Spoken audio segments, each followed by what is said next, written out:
this month's Q&A with Kane Churko. We are working on this Papa Roach song. You guys have been mixing it. We've seen some of your comments in the forum, and this one is it's been a little bit of a difficult song. Now, we're here today to talk to Kane, ask him questions. It doesn't have to be related to the song, but if you do have some questions related to the song, that would be very appropriate. But feel free to ask, anything you want related to recording, production, etc. Kane is not limited to just Pop Roach. He's on tons of fucking awesome records. So he's got a lot of knowledge up in that beautiful, beautiful skull of his. So It thanks for is joining pretty, us. isn't it? Thank you for Yeah. having us. This should be cool. So you guys, if you want to ask a question, all you need to do is type a bracket Q bracket and then type out your question. Put a nice little question mark at the end of that baby, and we will read them off. So let's get started. Cool. And I just think it's interesting. It's something I want to point out that's interesting. Um, that you're on tour right now, and those of you who were watching the Machine Head month, remember that most of that was put together on tour, and so you're familiar with the challenges that came about in the mix due to tracks that were on tour. But you're with a Five Finger Death Punch right now. Yeah, I'm out on the road with 500 Death Punch for the week or the next 7 to 10 days or so. Tell us So we're, about your recording setup. yeah, we got a portable rig backstage, a Mac Pro and a Rode case, and it all folds out into a desk and stuff. Um, just have an HD Omni that we're using as an interface, and I actually brought the Slate DMS with me for this trip to use that, and I didn't want to have to haul my Avalon and my my distressor and stuff and the mic and everything. So it's kind of wanted to make it easy on myself, so I did, and I brought that. It's been awesome. Are you recording on a laptop? Mac Pro. Oh, okay. All right. Yeah. So that it's like in a rack case. Yeah, they got this Got it. whole big, gigantic Rode case with speakers already in it, and they just take the top off. That turns into the tabletop for the desk, and you just gotta set the monitor on it. Everything's plugged in and it's ready to go. It's All So right. awesome. So how do you deal with the ever changing acoustics? And I know what backstages of venues are like. They're not exactly good for this sort of thing. Like how are yeah. you dealing? I mean, I'm only on my third day out on the road with them. So the first day was pretty rough. It was just, yeah, we're basically in locker rooms most of the time, from what I understand. But the good thing about this tour is you can pretty much get anything you want. So when I need to ask someone to set up a bunch of curtains around the room and build me a vocal booth in the corner, someone else does that. So, yeah, and not just one person. Usually, like all of a sudden, 5 people appear out of nowhere and just start setting up, fake walls and shit for shit for you. So, I'd like to say that it's been really tough, and I've worked really, really hard to battle the acoustics, but I haven't. Just curtains, blankets. We got U-Haul blankets, and we sent in the system to get a whole bunch, and they just build a little spot in the corner, and it seems to work, at least for what we're doing right now. And you're mainly just doing vocals? Yeah, right now we're mainly just doing vocals. I mean, our primary focus is finishing the writing, and at the least having demo vocals of whatever we're writing. But obviously, I like to do things in a way that worst case, hopefully best case, I have everything I need, and these aren't the demos; these are just final vocals. So is there ever an issue with like interruptions and The just noise and the commotion? first day there was, because they just had us in their usual dressing room, which was a lot closer to the stage, so I could hear all the sound checks. I could hear just all the crew guys shouting at each other in the hallway. But yesterday they actually put us in like a banquet room on a whole other different side of the arena, and I couldn't hear anything, so it was really nice. I'm discovering all these That's really cool. nooks and crannies that exist inside arenas that I've never seen before. And the slate mic, I know everyone's curious about that thing. Super cool. I mean, this is kind of the first time I had enough faith in it to just only bring that out and not have anything else as backup, kind of. And it's impressed everybody so far. So I'm happy with it. It's great. If all I had was $1,000 and I had to buy one mic, I'd probably get that one. Just from the flexibility and options, and it's cool. Sounds good. I'm really, really curious about that thing. Without further ado, let's get to some audience questions. Cool. So here's one. We'll start with Karsten Hansack, and he's asking, did you replace, I guess this is in relation to Face Everything and Rise, but did you replace all the drum shells completely? No, all the live drum tracks that I actually sent, they all exist within my mix.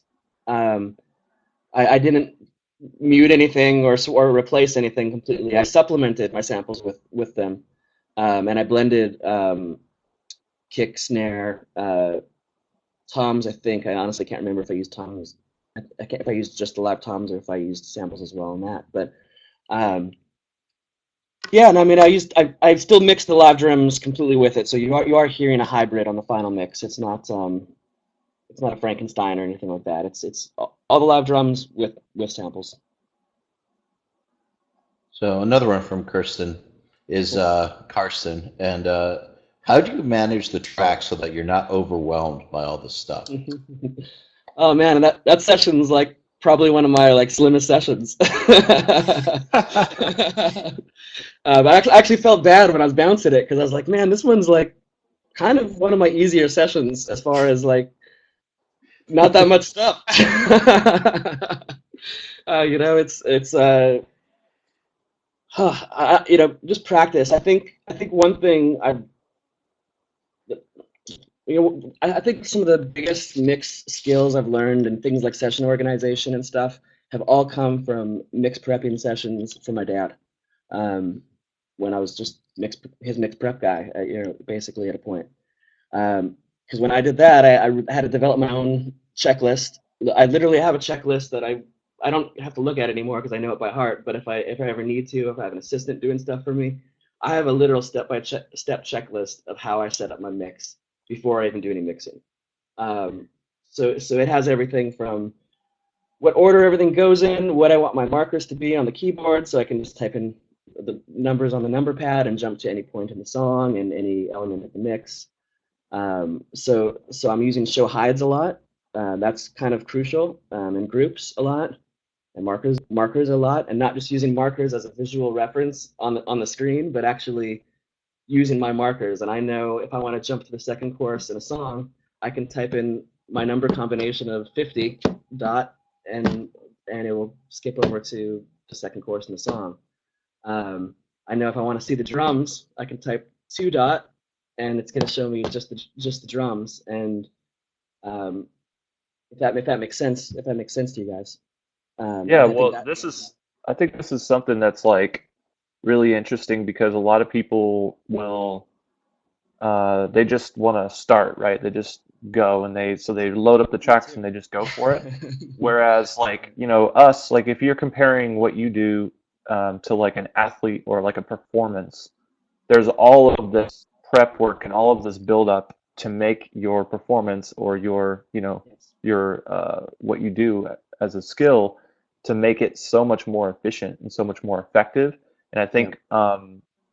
I think it's hard for people getting started to grasp because obviously they're not treating it as like a career. They're just like getting started, being interested and stuff like that. So Yeah, and don't get me wrong. I mean, I've been there too, where especially in my earlier days, I just wanted to open up a session and start working and to start playing an instrument or start singing something or whatever. Um, and I'd do some of the more organizational aspects later, and it'd always take more time. I eventually found I was just wasting time in the tracking process, not being organized up front. Because I usually engineer, produce, mix, and master things I'm doing, now I just know it's so crucial to just be ready to go. Even for me, like I have a template for everything, so as soon as I start writing with a band, I can just hit my guitar and I got my guitar plugged in and ready to go. I got different sounds and 808s and whatever I need generally as like random tools available. Even if it's just inactive on inactive tracks. I want to be able to just make a track active and go, and not even worry about setting up a chain of stuff again and all that kind of stuff. It's but the more you can streamline something, I mean, mixing is always doing, just a bunch of little repetitive tasks over and over. So if you can do any of those tasks faster, why wouldn't you? It just gives you more time to spend on the creative aspects rather than trying to find where your drums are. Yeah, everyone should watch this and rewind that part and watch it like 15 times over and over in your sleep. So it gets ingrained into your skulls. So here's a question from Brooke Smith, which is, what was the vocal chain for the song Face Everything and Rise? Sure. That was actually nothing too impressive. I want to say actually that for a microphone, we used an SM7B. That's something that I don't usually use, but I use on certain singers that sort of have a grindiness to their voice, or a sort of abrasiveness that sometimes needs to be dampened a little bit. I find just that mic kind of works for those people. We used that on the Hinder record too, for Austin, because he has some similar qualities. So that was the microphone. I just then at that point, I pretty standard use this, an Avalon 737 and a distressor. Um, I barely use the Avalon for anything. I don't really use. I use like hardly any EQ on it, just a touch if I need it. I usually don't use the compression if I do very little, and then I just then use a little bit more on the distressor. That would be the analog side of it. Of course, now once I'm in the box, I got parallel compression buses and more compressors, and my EQs and all that kind of stuff in there. It's all that at that point is all in the box. So I use P plugins, Slate plugins, Sony Oxford EQ for vocals. I love that. That's just a vocal EQ I've always used, and I just like the vocal sound of it. And yeah, that's it for vocals. And also, people will get to see how you actually do this stuff at the live event. So Yep. watch it. Here's one from Lars, which is, what shell samples did you use on the Papa Roach song? Almost all the time, I always use our own samples that we've made. Um, I don't really use any other samples, surprisingly, unless it's maybe sometimes for like something random that I need a certain thing, a certain kind of hi-hat thing. You can still hear me, right? Yeah. Okay, cool. Yep. Some Q&A window popped up in front of me. I can't close it, but Yeah, don't worry about it. okay, cool.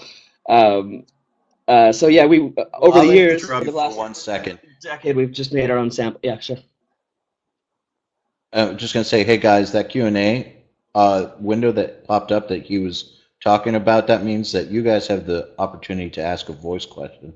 So you have to hit the ask a question button, and I will see that you are in line. Make sure that your microphone is on, and then in a few minutes I'll select one of you guys to actually ask a voice question. But back to you, Kane. Yep. So we've just made our own samples over the years. A lot of the ones I use, oddly enough, or surprisingly enough, are actually from records I've done with my own band. Almost any time I record nowadays, a real kit of any kind, too, I make samples of it. I make detailed samples that I use in Slate Trigger, of all the different velocities, of all the different alternations of those velocities. Even if I don't use it, I'm doing it nowadays just in case down the road that becomes something of interest for people, as well as just obviously having more tools right at my disposal. So, very often in like a mixed template, I'll have like say 6 or whatever of my favorite kicks or snares in a Slate Trigger plugin instance, and usually I can kind of rebalance those and know like this one's has more attack, this one has a little smack to it, this one has kind of a little more of a thud to it. I kind of have sort of my go-tos ready to go there, and I can kind of get different balances from that, and then obviously dozens and dozens of other ones. So if I need something that's maybe a little more outside of my personal taste or wheelhouse, I have other things too. But a lot of the snares samples you hear of ours are from Black Beauty snare that we dad's owned since I was a kid. I've always loved that snare drum. It's just how a good snare sounds to me. So I'll record that thing over and over if I have to. So here's one from Glenn Helton, which is what plugins slash techniques do you use to get that stutter effect on vocals like the ones on Blood by In This Moment or Human by Hell Yeah? Sure. As far as plugins go, I do like Stutter Edit a lot by Isotope, I believe. It's really cool. I honestly that was one of the coolest music moments for me the first time I used that. It was one of those distinctive times in your life that you remember that exact second, that exact moment, and I set it up, and the first thing I thought of was like, I've heard this effect on vocals a lot and stuff, but I've never like heard it on many like organic instruments, and like I've never heard some of those things through at that time through a guitar or through just something that you don't expect it to be through. So I played a guitar chord through it and just reached over on the keyboard and pressed whatever the stutter trigger is and clicked that, and it was the coolest fucking thing in the world to be right at that moment. That I got on the phone right away to my best friend who produces some stuff too, and I was like, dude, I think it was actually I got on a video chat like, dude, check this out, like. It's dude, it's stutter thing. It's like, holy crap, dude, that's amazing. Like, what are we gonna do with this? It was like striking gold or something in a way. It just changed. It just reminded me of um, just how differently you can think about things, and just uh, all of a sudden it was like so much things about music made sense to me. It was like, oh, no, that's rock music needs to do more what DJs are doing, and DJs need to do what more rock people are doing, and this is kind of like the beginning of that. And I don't know, for me, it just pumped me up and made me really excited about technology and what it could do for rock music, and not just the things that it starts with, which is usually dance or EDM. Now I really want to buy that plugin. Oh, dude, You sold me on it. it's fun. Yeah, And that's like the sometimes I'll best. cut up stuff It's like manually the best too. commercial for a plugin ever. Yeah, I mean, or even with thank you, or even with that, I mean, sometimes I'll bounce it down and then I'll cut it up a little bit too if I'm hearing something else that I need to some other rhythm that I need to dial in differently.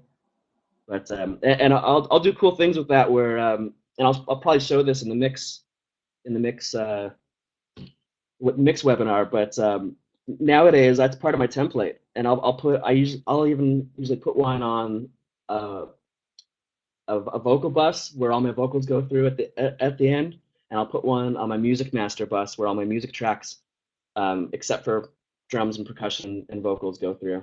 So that way I can like stutter the track without stuttering the drums or stuttering the vocal, that I can stutter the vocals without all the vocals without like fucking the music up and stuff. And it's a cool little just experiment to do. I mean, it's one of those things that like nowadays I like to use it less and less, or at least sparingly enough where like it better be really cool if I'm gonna do it. But when you run out of all options and you got that client saying, I love the mix, but I just wish there was just something else cool, or just something else, what else can you do? That's one of those little things. It takes 10 seconds to put a stutter somewhere, and half your clients will probably either hate it or they'll be like, this is the most amazing thing ever. Thank you. That's, no mixer's ever done this for us before. And it's like one of the easiest things to do. So, it's a cool trick. I'm definitely buying it now. So here's one from West Deloach, which is, what do you use to program the parts in this song, including the program bass tracks? Now, I can't, I'm trying. I know obviously I don't have the session up in front of me, so I can't remember. I can't remember what's all in there. But I think what he's talking about is probably the 808 bass or something. So usually for that kind of stuff, lots of programming. I love native instruments. All this is great. I always get the complete bundle every time it comes out, and there's always a couple extra cool things in there. I love Omnisphere. That's really cool. Um, I think I did the 808 bass in Contact using a patch called 808 Warfare that a company called Producer's Choice makes. I don't know much about their products, to be honest, but it was a patch recommended by a friend, and I love the 808s in it, so I use those a lot. Um, yeah, Spectrasonics makes lots of good stuff. Yeah, I mean, I'm not really faithful to anything specifically. I like, if anyone has anything new, I'll be the. All you have to do is suggest it to me, and I'll try it because I love trying. I love trying stuff. There's no consistent way to do it for me. It's just like, let me try this, and I don't know, this looks boring. Let me try this plugin looks cooler. Maybe it is cooler. Let me try it. Can you ever So play I with guess there's a second. Nexus or Silent?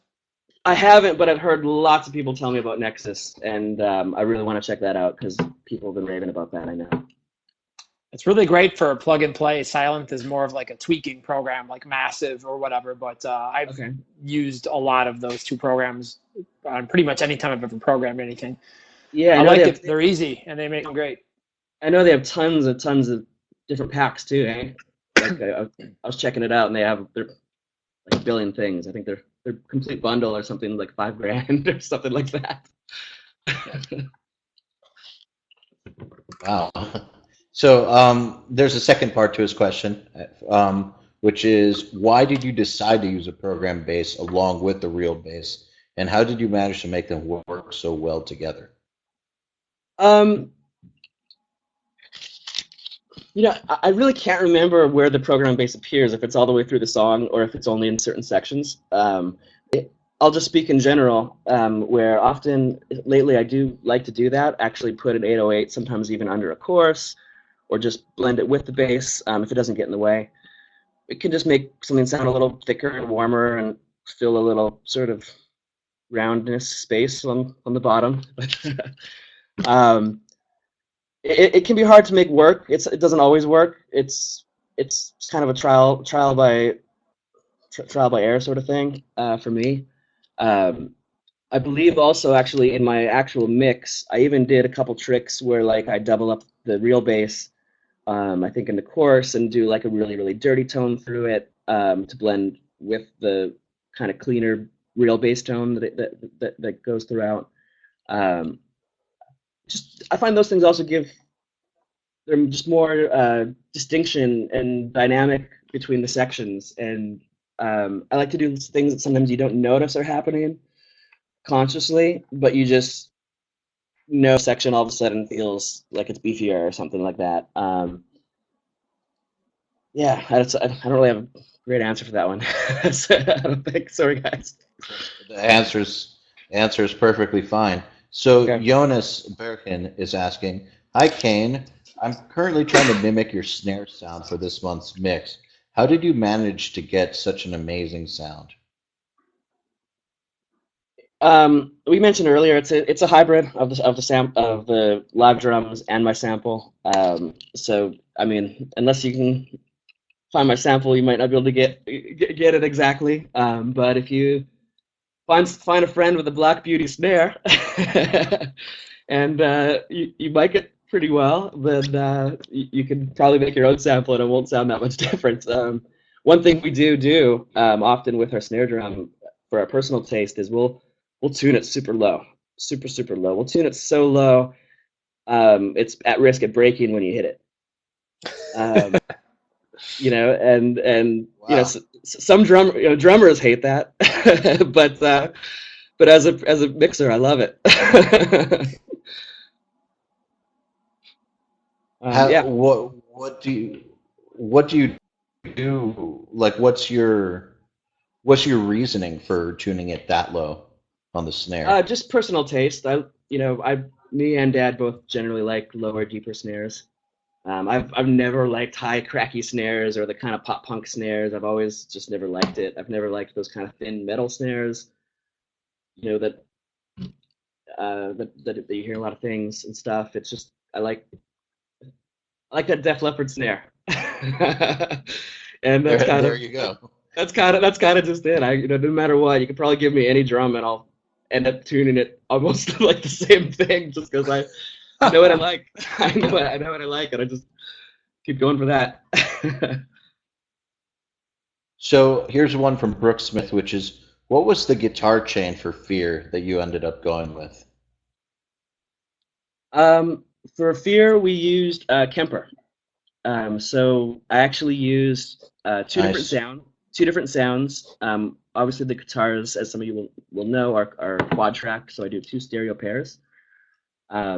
One pair goes through generally a fuzzier tone. One pair usually goes through a tone that maybe has a little more actual tone to it, and you can discern the notes better and stuff like that. A little bit cleaner, but just not as overdriven maybe.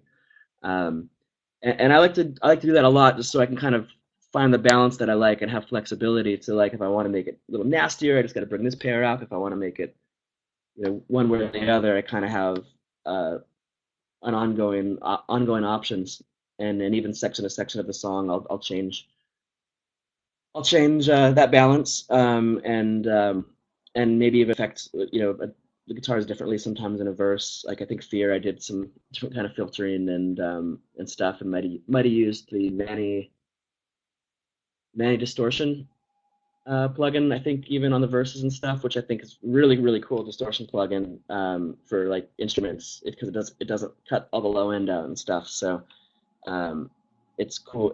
It's kind of a cool thing to put on guitars and vocals sometimes as an effect. Yeah, and just use the Kemper.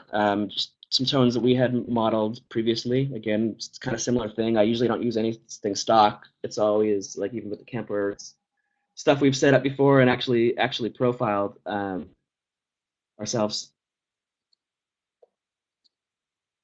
So here's another one from Brooke Smith, and it's, I love Skillet. How did you end up getting involved with those guys and girls? I love Skillet too. I'm trying to think of even how that session came about, and I think it was kind of random. I think they reached out to us, the singer John. John Cooper is a fan of Papa Roach and In This Moment, and Five Finger Death Punch.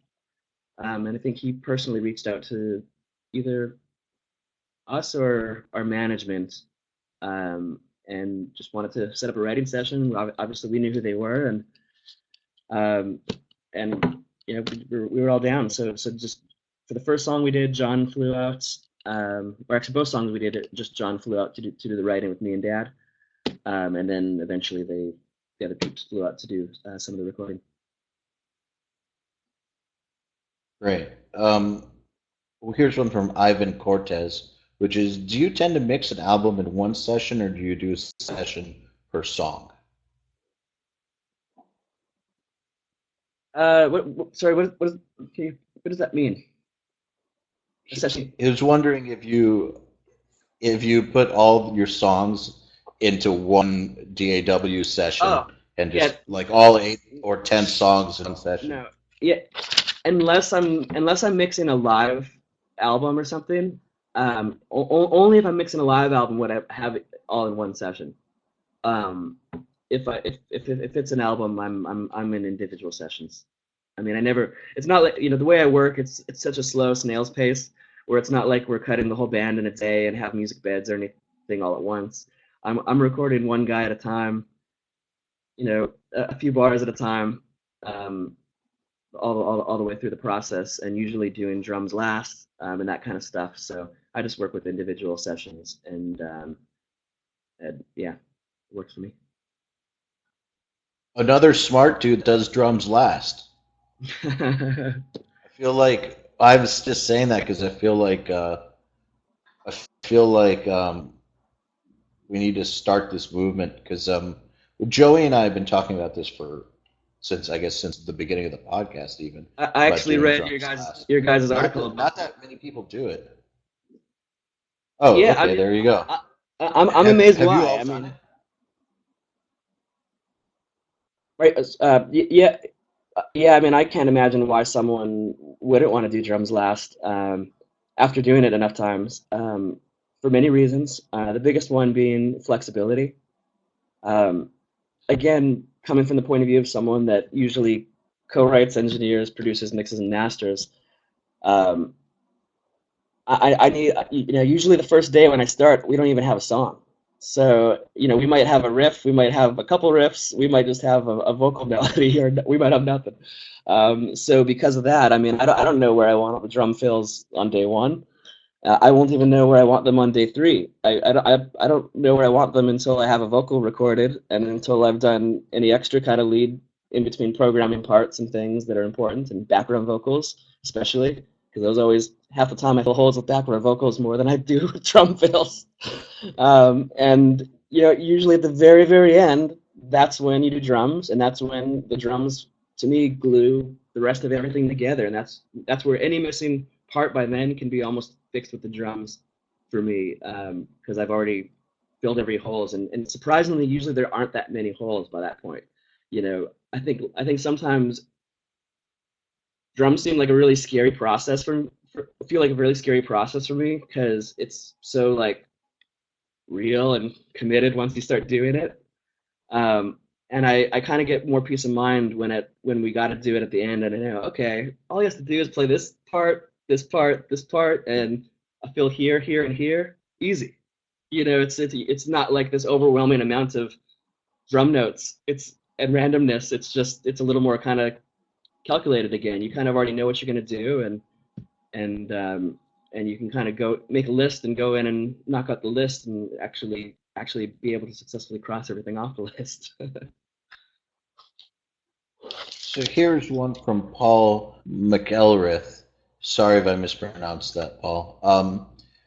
Kane, do you take notes through engineering, mixing, or mastering? And if so, what do you write down and how do you organize them?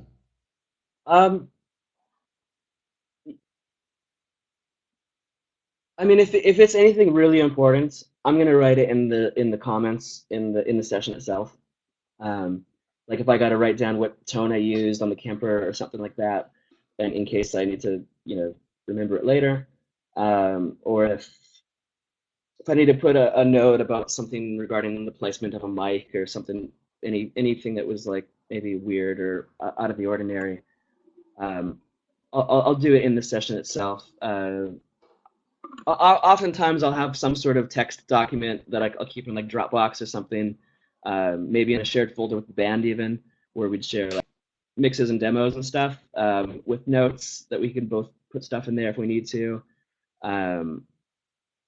It doesn't hurt to have, for any short-term stuff, I always like having just a notepad right beside me. Just to write something down, even if I don't need to keep that piece of paper or remember it, just I find writing it down kind of helps it stick in my head a little bit. And I'll write stupid stuff down. I'll be having a conversation about being on your guys' podcast, and I'll write podcast down. It's like it doesn't mean anything. I'm gonna find this piece of paper. It's gonna say podcast, and I'm not gonna know what that means, but it meant something at the time. It helped me pay attention to whatever we were talking about. You can never keep enough notes. I think that's the story. Evernote is great. I use that a lot. We actually use that a lot at the studio, with all the interns and assistants, in terms of storing anything from my mix prep checklist that I told you guys about earlier, my marker numbering scheme that I use, session notes, information for how to I don't know, make a DDP or something like that, or just anything that I need to give someone. We use Evernote a lot. I can second that. Joey, we used to use Evernote. It's a good program. I think Evernote is like a stopped using cloud-based. it.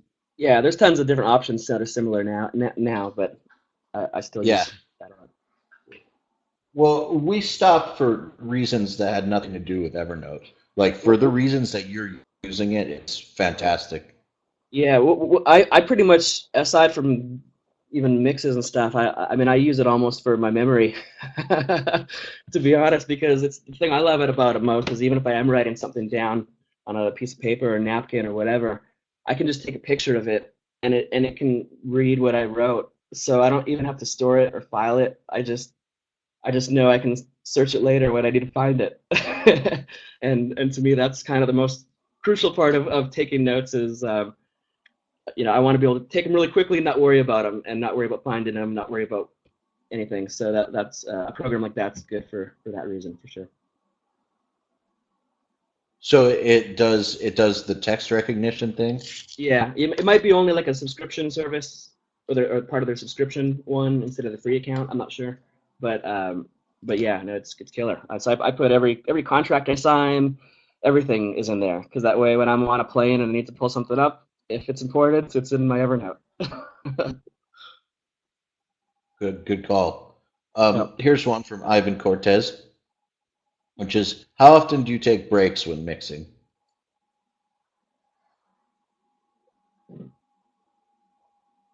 A lot probably. I like taking breaks. I think breaks.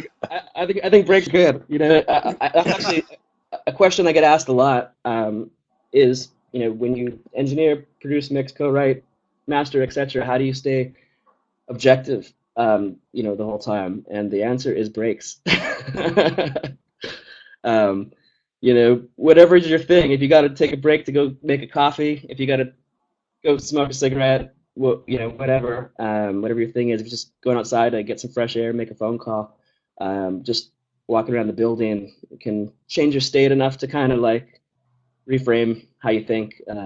Heck, even going to the bathroom. I mean, you guys know how many times are you in the middle of something, either writing a song or a mix, and you're stuck on something or whatever, and you go to the bathroom, and by the time you walk back, you already know what you got to do to fix it, and you already got that better course in your head, because for the 1 minute while you're peeing, and you weren't thinking about all the technicalities of what you're doing, you actually artistically stumbled upon it. What about the opposite of that? When you're sitting there suffering, you're like, I need the bathroom, and I'm totally in zone, and I don't want to stop doing what I'm doing because I'm going to lose it. Yeah. You're like, we got to finish it. We got to keep going. You're like sweating and shaking, and yeah. Totally. I'm not the kind of guy to schedule breaks by any means. I'll work until I need a break, and if I need a break, I'll take a break. And if it's every 2 hours, it's every 2 hours. If I'm working for 8 hours straight and I don't notice it, then I do that. I think one thing I've learned, and this is maybe a good thing to share, is that, at least for me, mental state is everything when it comes to making art. Even if you're just doing technical stuff, mental state is everything. If I want to be somewhere else, I'm not doing the best job I can do. And having even incorporating things that are part of your daily routine outside of actual work that make you work better or make you happier at work, are as crucial as the work you're probably doing. Right down to, if it's me, for me, I gotta wake up and I gotta read, my RSS feeds for an hour and kind of like wake my brain up, or else my anxiety's through the roof before I even check my email. I know if I'm taking phone calls, I got to do it kind of like before my day gets going, or at the end of the day. If you call me in the middle of the day, you're probably not gonna get hold of me until later that day, and I'll call you back. Food, I like to make sure I have food. It's the easiest way to run out of ideas is to be hungry. Isn't that the truth?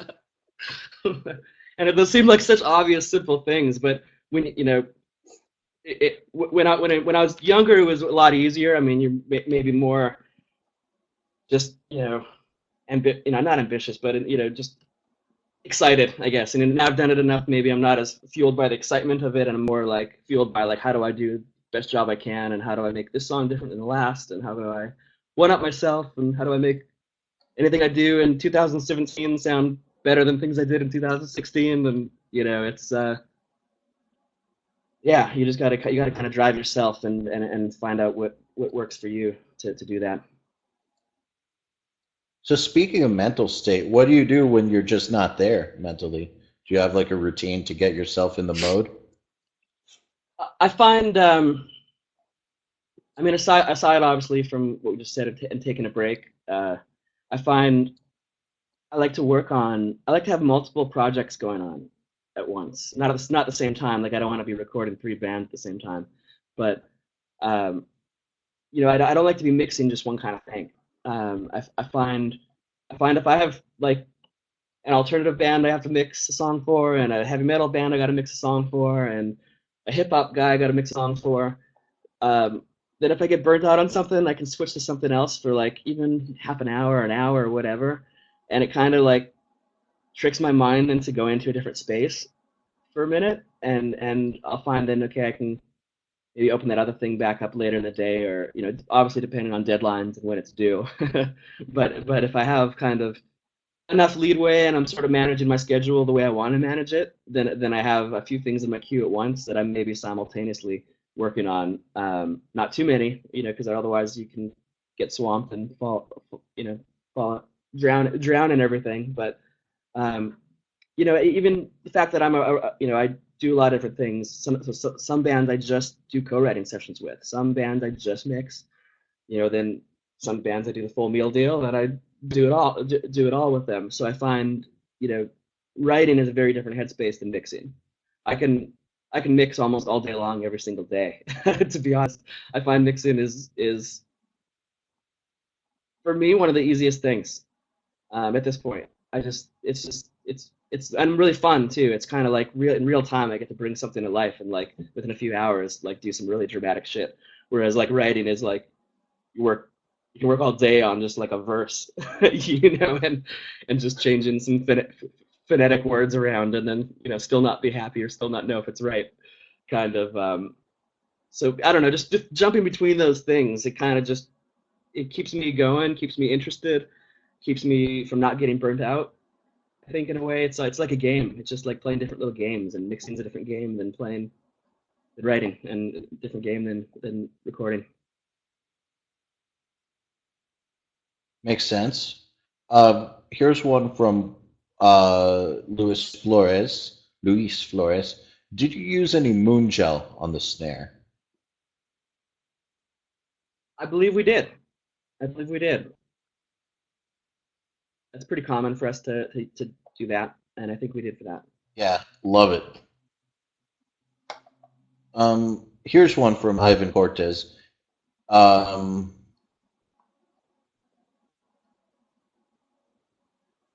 Never mind. I'm skipping that one because you already answered it. Sorry. Here's one from Brooke Smith. What do you use for monitors, and what other sources do you listen to the mix on before it's considered done? That's a good question. There's a pair of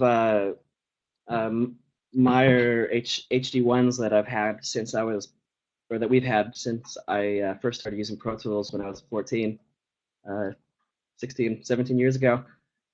I've had the exact same pair ever since, so I know those. Like, I know how everything sounds on those, so I still use that pair as like my go-to studio ones when mixing. I also like another pair that I use a lot, which are they're MKs. I forget the company. They're a Norwegian company, or something like that. They're cool, but before I hand a mix, I find no matter what speakers you're using in the studio, you have to listen to it everywhere else. And I'll make a bounce, and I'll listen to it in my car. I'll listen to it on my laptop, the laptop speakers. I'll listen to it on a pair of earbuds. I will listen to it out the mono speaker on my iPhone to hear how it sounds when it's all flattened. And I'll make notes at each of those locations. And it'll literally be, if I'm in the car, I'll be like, hi-hat a little bit too loud. And then if I go to the 3 other spots and it's not too loud there, then maybe I'll cross it off my list and be like, actually, it's maybe not too loud. And I'll kind of both make notes, but then deductively unmake my notes as I listen to it in each space. And I find that way, oftentimes, if I listen to the first place, I'll have a lot of notes. And then by the time I've listened to it in 4 spots, I'll have crossed at least half the stuff off, to where that I really, at that point, may only have 2, 3, 4 tiny things that maybe no one else would even hear except for me, or at least care about. And then I send it. And then I'm at the mercy of whatever notes I get back from other people. So here's one from, man, and I'm not even going to try pronouncing this last name, from Jonathan G. Kane, from your perspective, was mixing this month's song particularly challenging in any way, or is this more or less reflective of the kind of mixes you do or you get from your clients? You said it was one of the more simple ones, actually. I would say though, actually, in a lot of ways, this is very similar to a lot of things I just mix. When I'm hired just to do a mix and not a full-on production and everything, the session's actually probably set up very similar to what I would receive. As far as like, very often bands are sending me stuff that they've recorded at home or in home studios. They'll send me just DIs. They'll send me some raw ass drums that can, maybe sometimes they're horrible, maybe sometimes they're okay, maybe sometimes they're programmed drums as well, and not the greatest sounds or whatever. Um, and very often it's up to me these days as a mixer to kind of, surprisingly build off those tones again and reamp stuff um, and use your own taste on things. Surprisingly, even as a mixer these days, I get a lot of requests from people to do additional programming as well as just the mix. People often are like, can you do the mix, and can we hire you to do a couple hours of extra stuff and any keyboards you hear, and just whatever you want. So very few,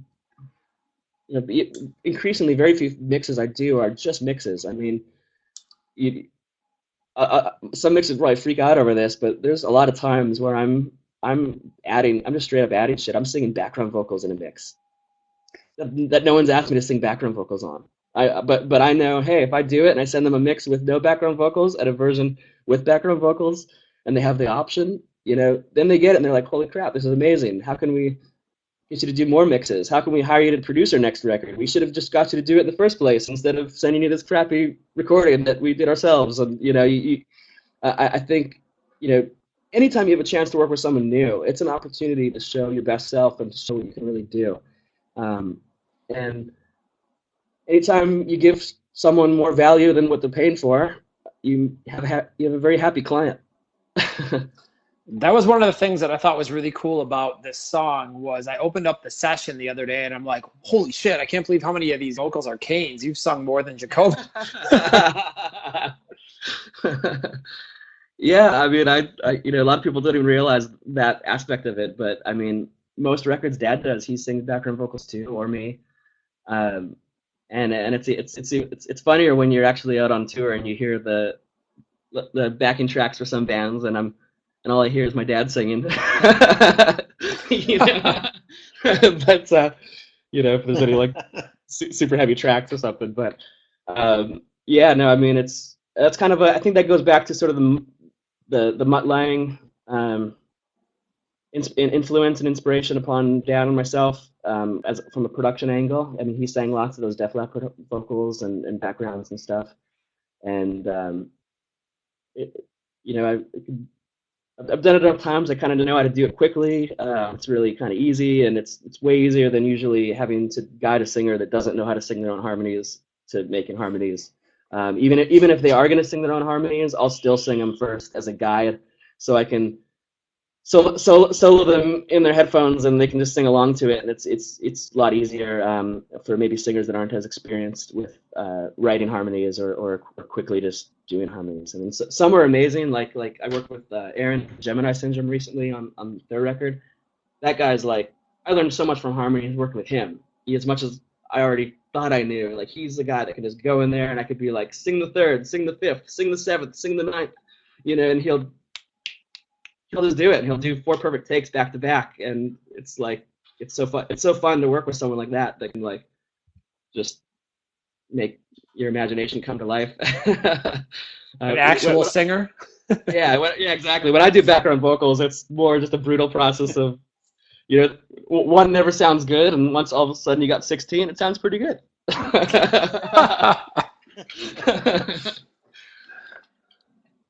All right, well, guess what? It's time for a voice question for Mr. Travis Harrison. So, Travis, ask a question. You're on air with us. We're waiting for Travis to respond. drum Travis roll. refused to ask a question. Travis I've been, refused.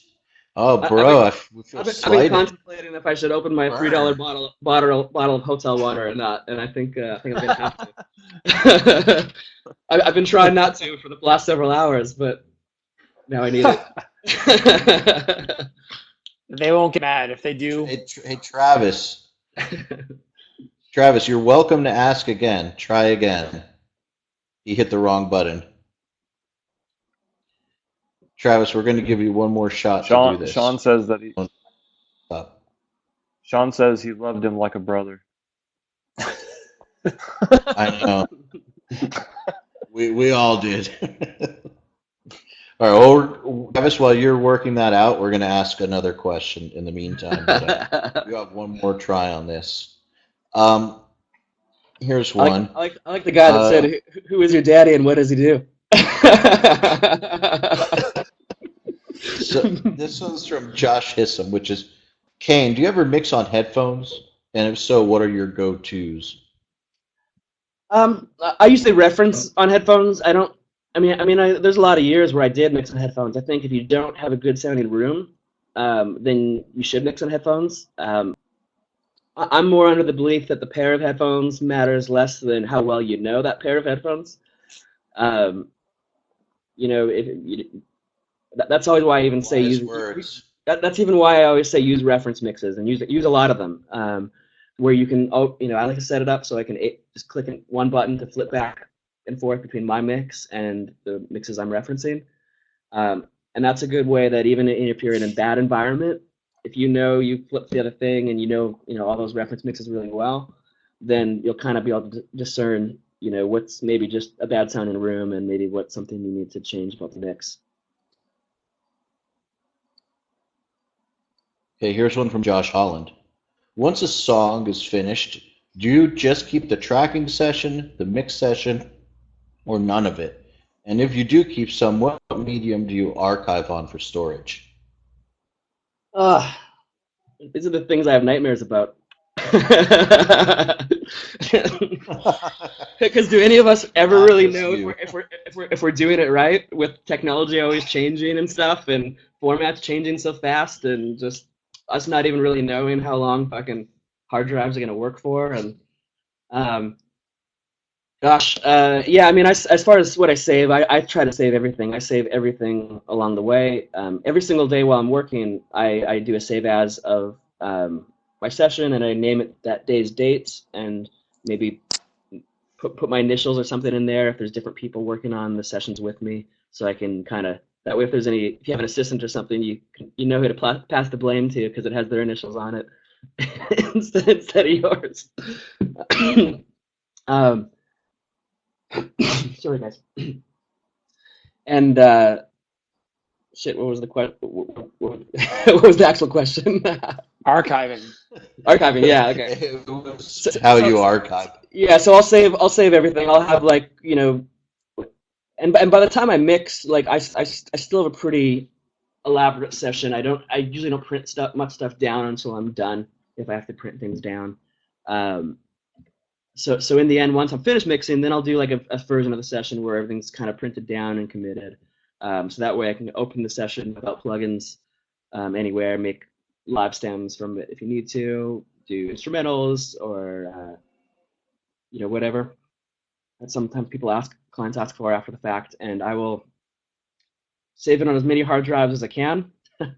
I usually work off a drive that's redundant, so it has two drives in it. So even if the drive goes down while I'm working, everything's right there, ready to go on another I drive. have a question for that and about that. How many times does that actually happen?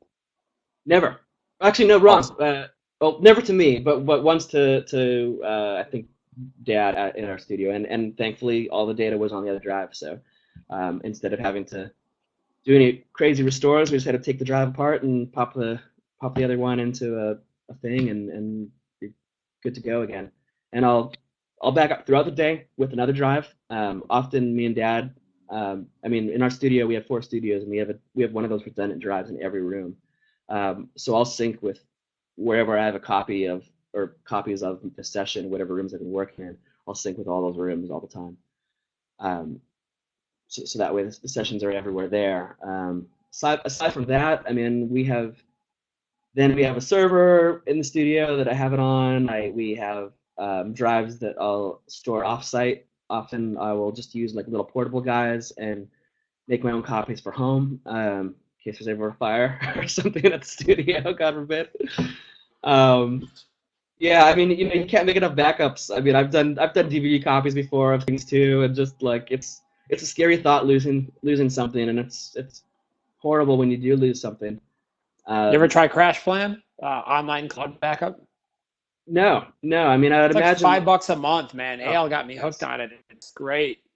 I'll have to check that out. Yeah, I mean, I would imagine that probably moving I'll forward, send you the link. cloud solutions are going to be the most reliable. Yeah, Well, some of it's those just great, like because, for instance, oh, sorry, I was just saying that, like for instance, one of the Nail the Mix songs that I hadn't been able to find since 2014, earlier this year, I saved it off of CrashPlan while I was in LA. This shit was recorded in Orlando 2 years ago, and I got the tracks, and we had Nail the Mix that month. Wow, awesome. Sorry, Joey, what were you saying? I was going to say the buildings that house those servers for the cloud data, they have so much redundancy, it'll make your head spin. Plus, they have crazy insurance policies too. Cool. So it's Yeah, like no, I mean, that's the way. can't compete with that. That's the way for sure. I mean, nuclear war, but aside from that, you're probably pretty covered. Right, here's a question. I'll try not to start one. Here's one from Medley, which is, do you approach a mix from an emotional or technical standpoint? Sorry, you cut out for 1 second. Do I approach a mix from what? Do you approach a mix from an emotional or technical standpoint? Both. I would say first emotionally, second technically. One thing I tell a lot of people is that the first time I hear a band's demo or whatever, their unmixed version or whatever mix they're working with, I make most of my notes right then the first time I listen to it. And I try not to even honestly listen to it too much. I like to listen to it maybe 1 or 2 or 3 times, at least in the beginning. I'll reference it then once I start mixing and getting deep in it, and once I start feeling like I have something competitive against it, then I'll start like double checking to make sure it actually is, beating it. But yeah, no, it's the first time I hear a song, I always say that there's usually like 10 or less things that will make a song way better that I can hear on the first listen. Sometimes it's like 2 or 3 things, sometimes it's 5 things, but rarely is it more than 10. And I think just approaching it that way, I kind of maybe look at this big picture where I'm not even thinking about all the little tiny things. I'm not even worrying about like what sounds bad when I'm listening to it for the first time. I'm more just like listening to like, how's the chorus set up? Do I need to like mute the first 2 beats before the chorus so it pops more when the drums hit in after a brief silence or something? Or am I thinking about a new way to start it, or swell into it, maybe creating a down chorus if there isn't one, or whatever. Just kind of more creative, emotional aspects that I think make it more interesting in me as a listener and as a fan. I always say like I'm very much so always trying to connect with the 14, 15-year-old version of me and what that asshole would have thought. because as an adult, I'm much more easygoing and much more open-minded, and I can appreciate anything that sounds like people took some time and cared about it, no matter how it sounds or what the style is. But it was really when I started learning how to use Pro Tools and started really listening to the records from a production level as a kid, as a teenager, where I think a lot of my tastes developed and solidified, and just how I, the things that, all the things that get me off on a song now are still the same things that got me off on a song when I was 15. Now I just get to be in control and DJ those things into recording. Nice. So here's the final question of the day. This one's from Jack Hartley. And do you ever work with bands that are not open to your creative input and are difficult to collaborate with? And if so, how do you deal with them? Yeah, a lot. I mean, not a lot. I mean, I think thankfully less and less, but a lot. I mean, even for me, like I've been recording people for 15 years, but I mean, my career has really just blown up the last 5 years or so. Um, so prior to those 5 years, no one cared what I I told them. All they wanted was whatever they told me, and I just had to figure that out. So it's not like I could say, oh well, I did this on this thing, and that's why we got to do this. I wasn't able to kind of nowadays. At least if someone's resistant, I can kind of walk them through the options and explain them the options. Lots of times it takes educating your client a little bit. Um, I think the bands I have the most trouble with are young bands that have done very little recording before. I think the bands that are the easiest are the bands that have done it a bunch of times. Uh, Reason being, I think the people that have done it a bunch of times are focused on the important thing, the big picture, song, the chorus, the feeling they get when they start the song, the feeling they get when it ends, just kind of just those key elements in a lot of ways. I mean, when I give a mix to Papa Roach or someone like that, I got hardly any notes back on the whole record. Like it was literally like I probably got a dozen notes for the 7 or 8 songs that I mixed. Wow. And those notes were literally like maybe turn the background vocals up or down 1 dB. I don't even know if the client even always knows what 1 dB is, but they were like minuscule notes where it's like maybe the hi-hat's just a little loud in the song and that's it, like kind of a thing. Whereas with an unknown bands that have never even had someone like me mix this song before, man, there's times where I'll get 3 pages, even now, where I'll get like 3 pages back, and and I'll be furious when I read them. I'll get them back. I mean, this is probably good to talk about for all the because the hardest part of this job is dealing with your own emotions and age. And, Yep. so if I get those notes that are like 3 pages, usually I can tell by just the when I look at my phone and I can see the first few lines, I can tell if it's going to be bad or not, because it's either like you can either tell if they're getting into paragraphs or they're like just have like a bullet point or two, right? So if I What if about I those know, bands that write an essay and their whole point is like turn up the snare dB? They make this really descriptive thing about how it makes them feel and this and that, and the whole note is like could have been snare up 1 dB and it could have solved the whole thing. yeah, I mean, how I deal with that first? How I deal with that first is once I see I got all that long page of notes, I try to not address it right away. I try to just like I'll do something else. I'll flip to a different mix or a different project for maybe a little bit, and I'll just kind of like I have to because I know if I read it too soon and I like let alone if I respond to it, I'm gonna be like too invested,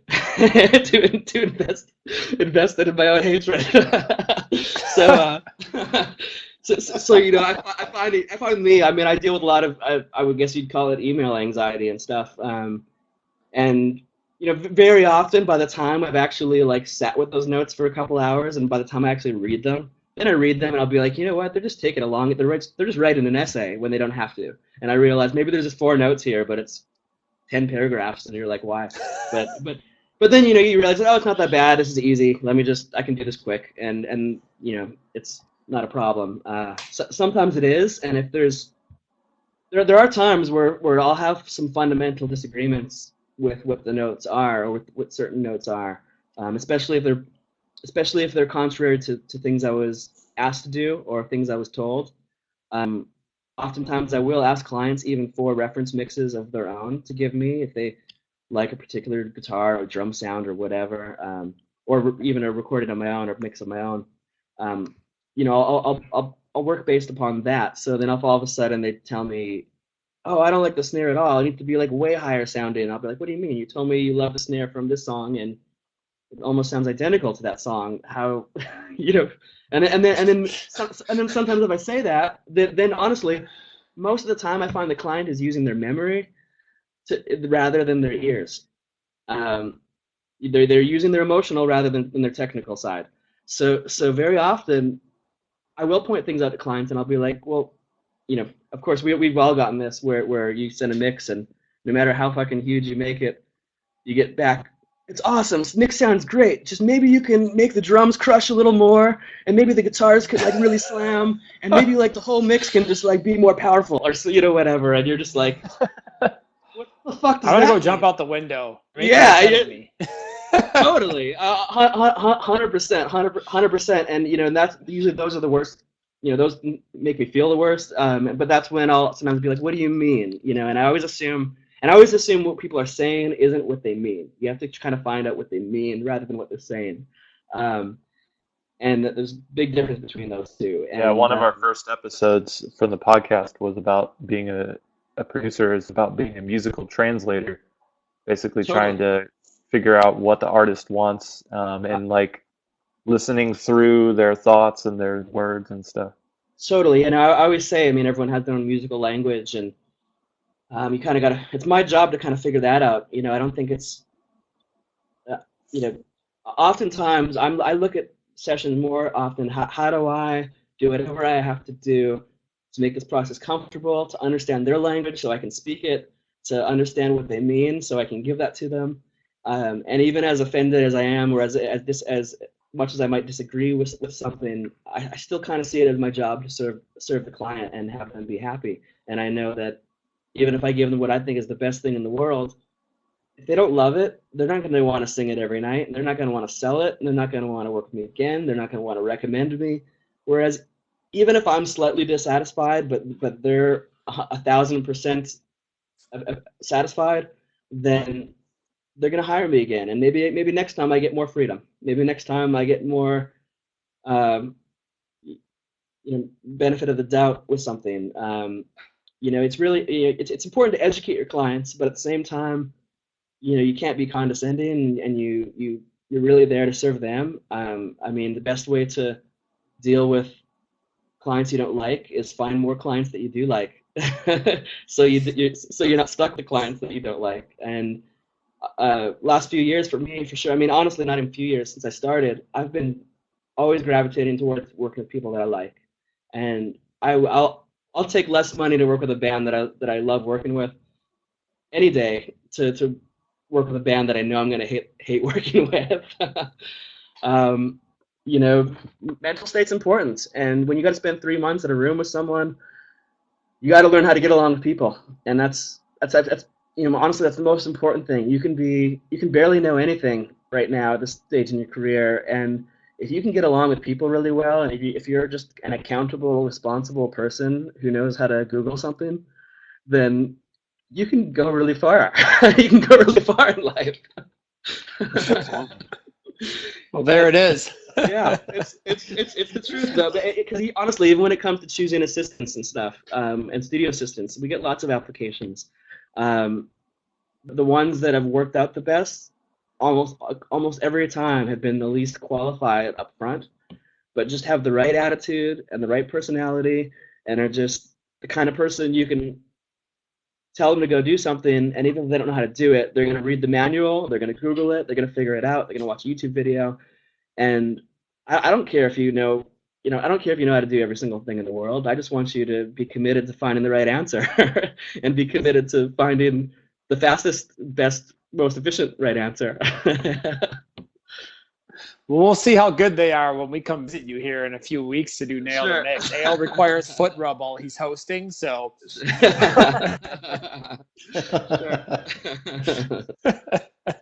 No, it'll be great to have you guys at our place for sure. Dude, can't wait. Well, thanks for coming on, man. Yeah, no, I wish I wasn't sure how long this would be. I kind of wish I could answer more of these guys' questions. They'll just have to come to the live event. You have another. Cool. Cool, awesome. Yeah. Yeah, they should. And I will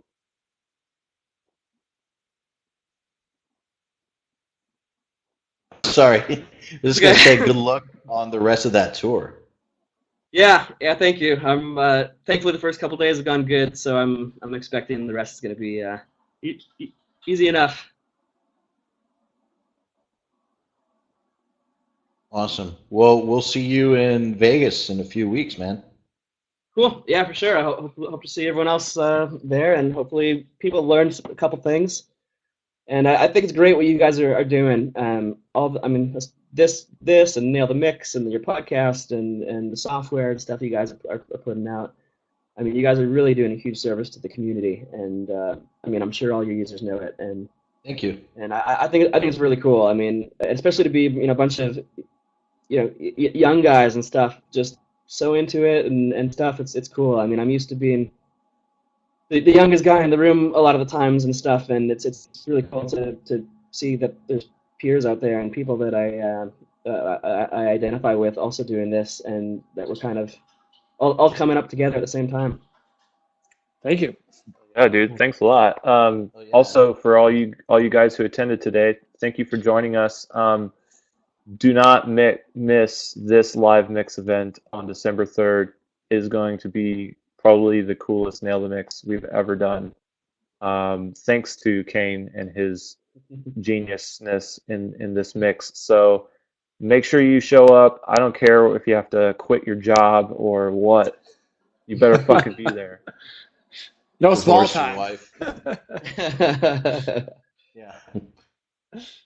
Cool. Put your kids up. Cool. Talk to you guys later. Thank you, everybody. Awesome. Bye, guys. Thanks for having me. See you later. Yeah.